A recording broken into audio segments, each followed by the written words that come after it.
A little background on the light-emitting diode. They're made out of semiconductors, like silicon or germanium. The semiconductor material forms a crystal. In this case, there's 4 valence electrons on each atom. These valence electrons are shared in the bonds holding the crystal together. In the pure crystal, each atom has 4 valence electrons, and we can change the structure, the behavior of this crystal by adding impurities, such as phosphorus, which would have 5 valence electrons. This extra electron is free to roam around the crystal. This material is now known as an N-type semiconductor. It has an extra electron in the crystal. Aluminum could also be added into the crystal, and that only has 3 valence electrons. Now we can see there's a missing electron from the lattice structure of the crystal. This type of semiconductor is now known as a P-type semiconductor. If we take 2 crystals of these semiconductors and put them near each other, the N-type acts as a donor, and these electrons will tend to go towards the acceptors in the P-type when a voltage is placed across here.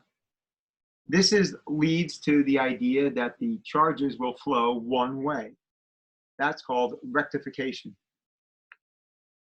When the 2 materials are placed next to each other and we apply the voltage with the battery, the N-type material electrons tend to flow to the left.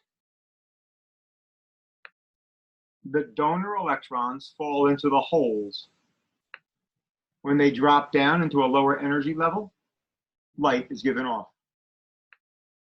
Even though we know the electrons are flowing to the left, we still talk about positive current flowing to the right. By changing the number of batteries or the resistor in the circuit, we were able to vary the voltage across the light-emitting diode. The current remained at 0 until we reached a certain voltage. It's the threshold voltage at which the light-emitting diode turns on.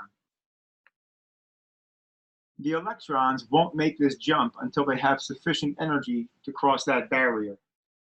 This is the whole premise behind a digital computer. You are either off or you're on. Once you reach that threshold voltage, everything flows, and it only flows one way. So we either have zeros or ones in our digital computer, and this is the basis for that whole structure.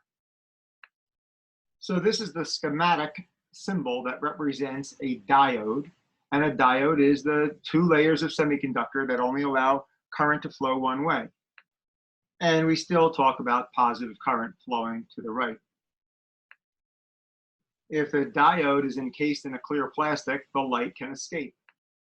Sometimes you'll see 2 arrows on the symbol for the diode, and those arrows represent the photons escaping, so now it's called a light-emitting diode.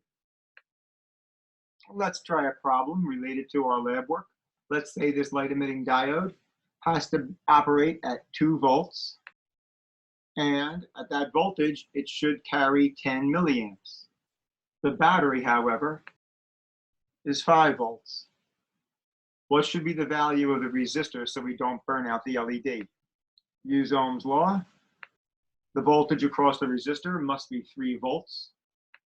It's a series circuit, so the current must be 0.01 amps, and the resistance, 300 ohms. Now let's find the power required to run that LED. Power is current times voltage. 0.01 amps times 2 volts. That's 0.02 watts, or 20 milliwatts.